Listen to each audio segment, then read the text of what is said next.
না, আপনার কথাটা রাইট যে ওয়ার্ল্ড ওয়াইড 78% মানুষ বা এর বেশিও হবে আমার মনে হয় যে ব্যবসা শুরু করে দেন হচ্ছে মাসখানেক ব্যবসা কন্টিনিউ করার পর লস করে ব্যবসাটা ক্লোজ করে।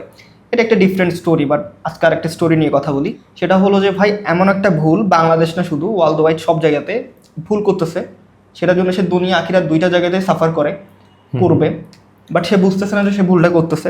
Okay. তো আগে একটা স্টোরি শেয়ার করি আপনাকে। হ্যাঁ, আমি হচ্ছে রিসেন্টলি হচ্ছে আমার গ্রামের বাড়িতে গেলাম, দেন শুক্রবারে আমি নামাজের পর বের হলাম, আমার সামনে দুইটা ছেলে, ইয়াং ছেলে কথা বলতেছে। একজন বলতেছে ভাই আমি অনলাইন থেকে একটা পাঞ্জাবি অর্ডার করলাম, 2-3 দিনের মধ্যে মেবি চলে আসবে। তো এর পাশের জন বলতেছে কি বলো, অনলাইন থেকে করছস, তুই ঠকবি শিওর, তুই এই টাকা দিয়ে তুই এই এলাকা থেকে কিছু একটা কিনে ফেলতে পারতি, দেখে কিনতি, ভালো পাইতি। আমি হচ্ছে ওই শীতে হচ্ছে একটা শীতের পোশাক কিনলাম, দেখছি একটা পাইছি একটা। সো ব্যাপারটা হয় কি যে বেশিরভাগ মানুষ বাংলাদেশে আলহামদুলিল্লাহ অনলাইন থেকে অনেকেই পারচেস করে, কিন্তু অনেকেই এর মধ্যে অনেকেই যারা অনলাইন থেকে কেনাটা ট্রাস্ট করে না এবং হচ্ছে বিলিভ করে না যে সে যেটা দেখতেছে সেটা পাবে। অ্যান্ড অনেক বিজনেসম্যান আছে মানে বেশি প্রফিটের জন্য দেখাচ্ছে একটা দিচ্ছে একটা, এই যে ব্যাপারটা, এটা আপনি কিভাবে দেখতেছেন?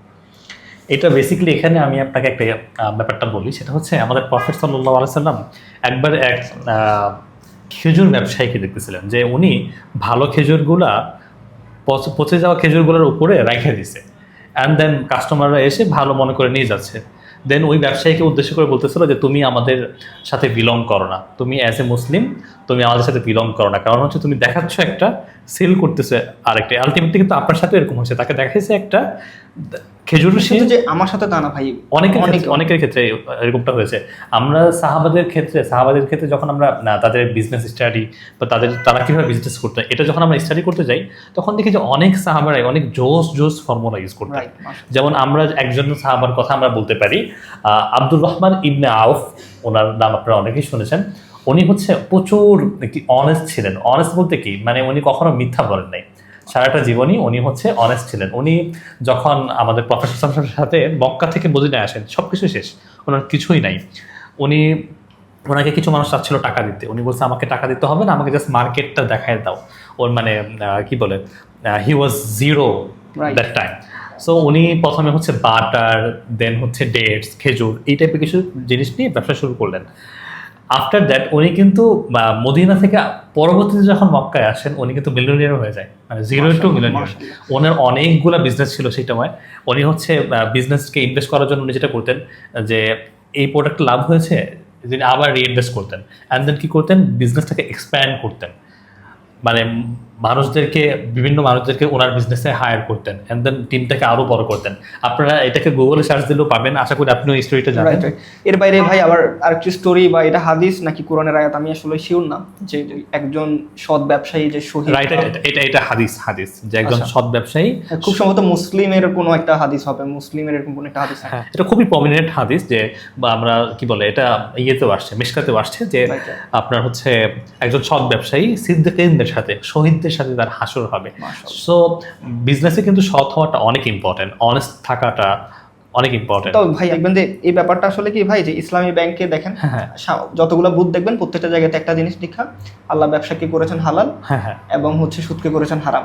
তো আল্লাহ ব্যবসাকে হালাল করেছেন মানে এমন না যে আপনি হারাম ব্যবসাকে হালাল করছেন, হালাল ব্যবসাকে কিন্তু হালাল করছেন। ব্যাপারটা আমরা জানি, কিন্তু আমার কাছে মনে হয় যে আমরা যে ভুল করতেছি বা একটা হারাম কাজ করতেছি, একটা গুনাহের কাজ করতেছি, ব্যাপারটা আমরা শিওর না। আমরা মনে করতেছি যে ভাই আমি জাস্ট প্রফিট করি, ওই মানুষটাকে ঠকাচ্ছে, ও ঠকলে কি হবে। সেটাই আমি আপনাকে একটা ব্যাপার বলি, এখানে ছোট করে বলি। আমরা একজনের কাছ থেকে কিছু ক্লোথিং আইটেম নিয়েছিলাম, তো যেটা সাইজ হওয়ার কথা XL, হ্যাঁ সেটা হয় L, ও যেটার বডি হওয়ার কথা ধরেন 42, সেটা হয় হচ্ছে আপনার 40। হ্যাঁ, অ্যান্ড দেন আমরা তো জানতামই না, পরে যখন আমরা এটা ফাইন্ড আউট করলাম দেখলাম সে বলতেছে ভাই লোকাল সাইজ এরকমই হয়। মানে লোকাল সাইজ মানে কি, কিছু ফেব্রিক্স সে হচ্ছে কম দেয়, আমার যত একটু বেশি প্রফিটের জন্য ওরা কি করে ফেব্রিক্স কাপড়টা একটু কম দেয়, কিন্তু এই দেখেন এই সামান্য জিনিসটা হয়তো তার 40-50 টাকা বা আরো কম একটু হয়তো প্রফিট বাড়বে, কিন্তু সে এই সামান্য টাকার জন্য সে একটা মানুষকে ঠকাচ্ছে। স্বাভাবিকভাবে আপনি যখন আমিও ঠকছি অবভিয়াসলি, অনলাইন থেকে যখন একটা মানুষ প্রোডাক্ট কিনবে সে কিন্তু পরে দেখতেছে না, সে দেখতেছে যে ভাই আমার এক্সেল সাইজ হবে, সে এক্সেল অর্ডার করতেছে, তার কাছে পাওয়ার পর সে দেখতেছে সাইজ ঠিকই এক্সেল কিন্তু পাইলেও সে এল, কিংবা আদার্স অনেক ক্ষেত্রে হইতে পারে দেখাচ্ছে প্রোডাক্ট একটা, ফেব্রিক্স বলতেছে একটা, দিচ্ছে একটা। যেমন একবার আমার একটা ভাইয়ের সাথে কথা হচ্ছিল, তার ওয়েবসাইটে লেখা হচ্ছে তার চায়না কি কি একটা ফেব্রিক্স। আমি তাকে জিজ্ঞেস করলাম যে ভাইয়া ফেব্রিক্সটা কি চায়নার, আপনি জানেন?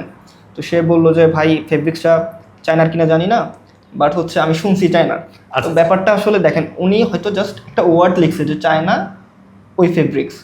তো এই যে সামান্য লেখাটার কারণে সে যে একটা মানুষকে ঠকাচ্ছে বা মানুষকে একটা ভুল ইনফরমেশন দিচ্ছে, ওই মানুষটা ওইটা বিলিভ করে কিনতেছে, এটাও কিন্তু একটা ঠকানোর মধ্যেই পড়ে। অবশ্যই তো অবশ্যই। ব্যাপারগুলো কিন্তু আমরা অনেক সিরিয়াস হওয়া উচিত। অনলাইনে আসলে যারাই ব্যবসা করি, আমার কাছে মনে হয় এই যে বেসিক ব্যাপারগুলো, এগুলো হ্যাঁ। কিন্তু আমাদের খুব বেশি প্রফিট করে ফেলবে। দেখেন আপনি 20 টাকা প্রফিট যদি বেশি করেন, এটা এমন না যে আপনার লাইফে অনেক বেশি ইম্প্যাক্ট ফেলবে বা অনেক বেশি প্রফিটেবল হয়ে যাবেন, আপনি বাড়িঘর করে ফেলতে পারবেন এই 20 টাকা দিয়ে। কিন্তু এটা যে একটা মানুষকে ঠকাচ্ছেন, এবং হ্যাঁ। মানুষটা আসলে এটা মার্কেটও নষ্ট করতেছেন, অ্যান্ড আসলে আপনার দুনিয়া আখিরাত একটা বিষয় তো কনফার্ম যে আপনি যদি ভেজাল করেন, মানুষকে ঠকান, সিদ্দিকিনদের সাথে আপনার হাসর হবে না। রাইট। আপনি তো যারা শহীদ তাদের সাথে আপনি দাঁড়াতে পারবেন না। সো ব্যবসার কিন্তু একটা আলাদা উদ্দেশ্য থাকা দরকার যে আমি যেটা করতেছি এটা আসলে কি বলে মিনিংটা কি হচ্ছে, বেনিফিটটা কি হচ্ছে। তো এই ব্যাপারটা আমাদের একটু মাথায় রাখা দরকার যারা আমরা বিজনেস করতেছি। মানুষ ঠকায় আপনি বেশি দিন বড় লোক হতে পারবেন না, হলেও এটা থাকবে না। আপনি হয়তো এখন প্রফিট করতেছেন, বাট কি বলে আখিরাতে আপনার ধরা খাইতেই হবে। তো এটা আমাদের যেহেতু মেজরিটি মানুষ মুসলিম, আমাদের এটা অবশ্যই মাথায় রাখতে হবে এই ব্যাপারটা।